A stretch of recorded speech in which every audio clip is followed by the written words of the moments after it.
यी राम्रा स्वास्थ्य सुझावहरू सिकेपछि तपाईले मलाई आफै धन्यवाद भन्नुहुनेछ। जुत्ता यसरी धेरै नझुकेर कुनै चीजमा खुट्टा राखेर बाँध्नुपर्छ। झोला एउटा काँधमा होइन, दुवै काँधमा झुन्ड्याउनुपर्छ, नत्र बिस्तारै कम्मर टेढो हुन्छ। किताब यसरी ठाडो गरेर पढ्नुपर्छ, यसरी उन्दो मुन्टो परेर होइन।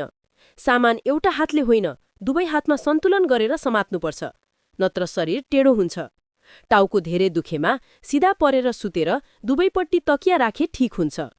कुर्सीमा सिधा बसेर पढ्नुपर्छ, ढल्किएर होइन।